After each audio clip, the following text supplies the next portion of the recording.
Аяқ асты Астанаға ауысқан Шымкенттің бұрынғы әкімі Ғабидолла Әбдірахымов қоштасу сөзін командасына алғыс айтудан бастады. Ол ең бірінші осы қызметті сеніп тапсырған елбасыға ризашылығын білдірді. Содан кейін депутаттар мен жергілікті полиция қызметіне және бақ өкілдеріне рахметін айтты.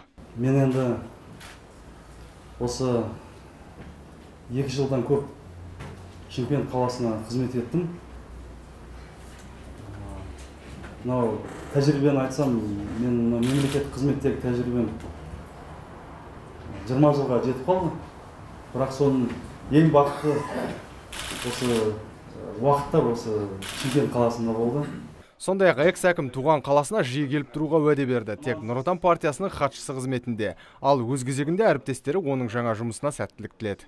Әріптестеріміз айттық, сізден үлкен болсақ та, көп жыл жұмыс жасасақ та, бірақ сізден көп нәрсе үйрендік, рахмат.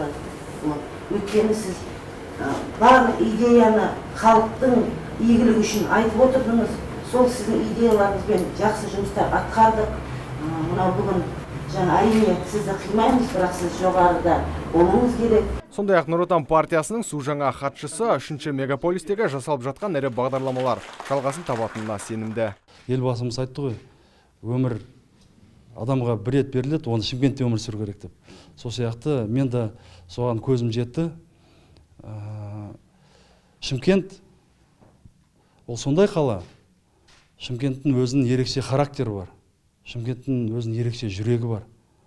Шымкенттің ерекше ойы бар. Шымкенттің өзінің дәстүрі бар.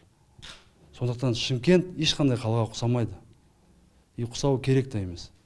Біз Шымкенттің өзінің аты бар. Ғабидолла Әбдірахымов сөзін Шымкент қаласы зың деп аяқтады. Ал енді оның міндетін уақытша қала әкімінің орынбасары Бейсенбек Жанбосынов атқаратын болады. Нұрсұлтан Тұрысбеков, Бахадыр Тәжібаев, Абзал Тұрабеков, ТВК телеарнасының жаңалықтар қызметі.